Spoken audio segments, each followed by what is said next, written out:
What's up, Lions fans? It's your boy King, man. Hey, quick update. Just want to give you guys some of the moves that's been made. Got to get back to work. I'm short on time. But I'm trying to give you guys something.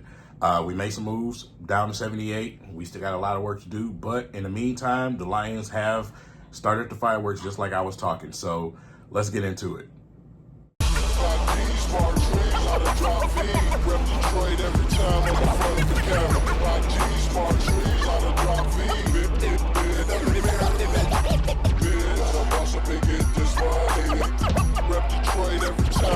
All right, Lions fans, so let's talk about it real quick. The audio might sound a little bit low because I don't have my mic plugged up, so forgive me, right? I gotta go. Here's a list of everybody right now that's been cut or waived. You got a couple of guys like O'Connor that the Lions want to bring back on practice squad, but the Lions are in a dicey situation with that too, simply because of the teams ahead of them that's going to have a pick at these guys. So guys like Daly, you know, he lost out his battle. Dan Campbell talked about that. You know, it was definitely a real battle between the long snappers between Manhattan, man. It was a competition. And Daly lost, man. That's just how it goes. But guys like, you know, Knight and Agude, which was, you know, a lot of people liked Agude. I felt like he kind of fell down a little bit, fell down the depth chart a little bit, you know, as preseason went on. So obviously the Lions thought the same. Summers, I mean, some of these names, they're obvious. DPJ was the biggest question mark, obviously. He just never showed up. He never showed up. We talked about it already. I'm not finna go all the way back down the rabbit hole. He just ain't show up. That's just simple, point and blank. If something was going on underlying, then that's what that is. But he didn't do enough. Simple and plain. Guys like Fountain was, you know, more on the unfortunate side. I'm still getting alerts now. Yeah, and it's from Twitter, so I don't know if the Lions just did something else. But guys like Fountain, definitely unfortunate, man. You know, just not the greatest balls thrown this way.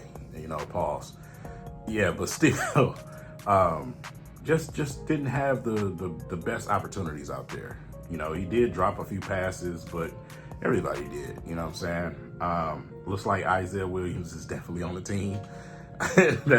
That's all a lot of us really cared to hear about when it came to receiver. We were already in the boat going the opposite direction, saying, hey, let's just go get a big guy somewhere else. But our guy looks like he's making the team so far. Obviously, still the biggest name out there is James Houston, which I still believe that the Detroit Lions, simply because of Brad Holmes, will retain him and keep him. Brad Holmes had said something in an interview a while ago, and he was talking about how people forgot about Houston and, you know, how they just tossed him aside because of his injuries. The Lions never did that, and he definitely made that known in that interview. And he said in that interview, he's going to be back, and that's just what it is. So that's the way it should be. It should be that way. I mean, he didn't get the fair shake after he came back from injury, and we just haven't seen enough to say, okay, he just ain't gonna work. Cut him.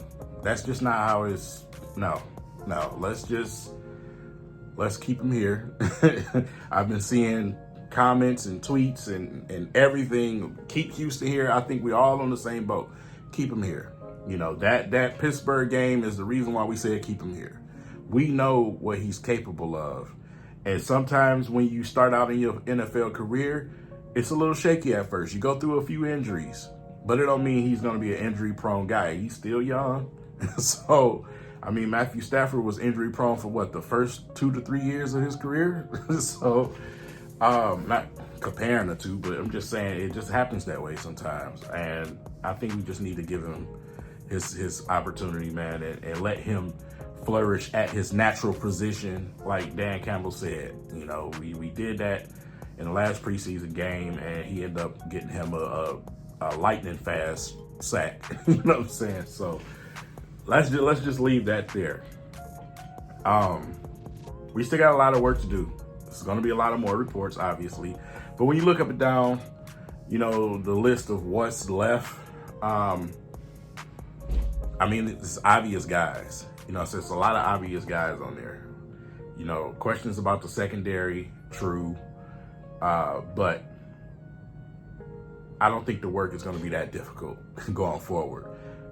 Besides a couple, about 2 to 3 names that we can question and say, should they make the roster or not? So I'm gonna just give you guys the reports as they come. Tomorrow is heyday. We'll be definitely having that conversation. So look forward to that, man. But in the meantime, leave it in the comment section. Let me know if you surprised by any of these moves, upset by them, whatever you want to do. Just leave it in the comments. And I got to go back to work. I'll see y'all in a minute. Peace.